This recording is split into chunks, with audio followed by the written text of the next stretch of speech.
प्रथम प्रभु जगन्नाथ प्रिय हूँ पखाड़ से राति झील पखाड़ न खाई शुणु ना सेमती ओडिया मान असुविधा कह गले जहाँ घर पखाड़ नहीं से एरिया भी आम बंची पारियानी घर ना जहाँ पखाड़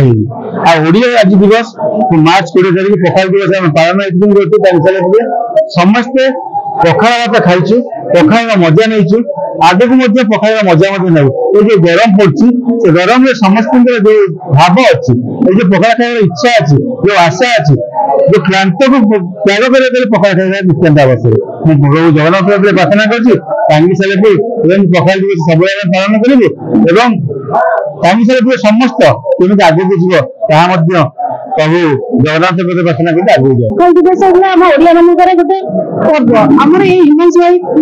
प्रोग्राम जो बहुत लोक आसी पहुंचते 600-500 लोक आसी पहुंचती प्रोग्राम रे बहुत समस्त एकजुट होती समस्त एकार कथबार्ता खाया पीवा बहुत खुशी लगुच प्रोग्राम आगामी वर्ष भी एमती प्रोग्राम हबार आम सालेपुर निर्वाचन मंडल देखा पखाड़ हूँ आम जीवन कथा आम नारी नक्षत्र कथा आम जीवन में गाँव गहली कथा पखाड़ को लेकिन जो स्वप्न देखा जाए गाँ गहली लोक पखाड़ को नहीं बंचती पखाड़ को नहीं जीवंती और पखाड़ जीवन में हूँ नारी और नक्षत्र से पखाड़ को लेकिन विषय पखाड़ दिवस ये पालन कर पखाड़ गोटे हूँ औषध जहाँ साधारण लोकों सब प्रযোज्य से पखाड़ दिवस सालेपुर टांगे हिमांशु महांत नेतृत्व में पालन कर पखाड़ समस्त एकाठी कर पखाड़ कंसा भितर समस्त आज एकाठी होती साहित्य धर्म राजनीति सबुठ कौटी एकाठी होती पखाड़ कंसा भितर एकाठी होती।